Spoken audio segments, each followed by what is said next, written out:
বাংলাদেশ থেকে আওয়ামী লীগের যত প্রকার কর্মকাণ্ড এবং সংগঠনের সবকিছু নিষিদ্ধ করেছে।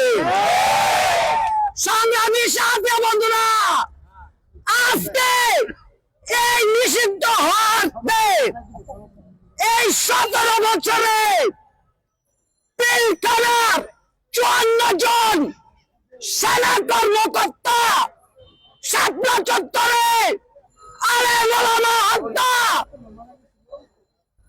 জামাত ইসলামের আমিরদের ফাঁসি, বাংলাদেশে ছাত্র জনতাকে গণহত্যা করেছে।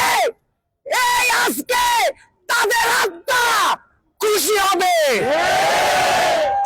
এই স্বৈরাচার হাসিনাকে এই দেশ থেকে পালানোর জন্য বাধ্য করেছে বাংলাদেশের জনগণ। আজকে আমি ধন্যবাদ জানাই বর্তমান সরকারকে, আমি তার সাথে ধন্যবাদ জানাই আমাদের নারায়ণগঞ্জের জনগণের নেতা জননেতা জনাব জাকির খান।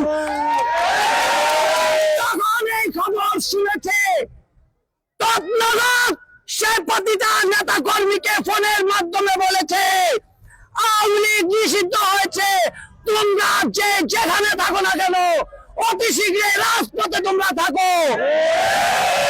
আমরা রাজপথ আছি, এই গডফাদার শামীম ওসমানের এই চত্বরে আমরা এখন আছি।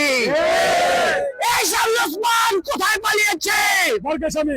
এই বরকা শামীমকে চ্যালেঞ্জ করে বলছি, আপনি বড় বড় কথা বলেছেন, পারলে আসেন বাংলাদেশে, আবার আপনার সাথে T20 খেলা হবে।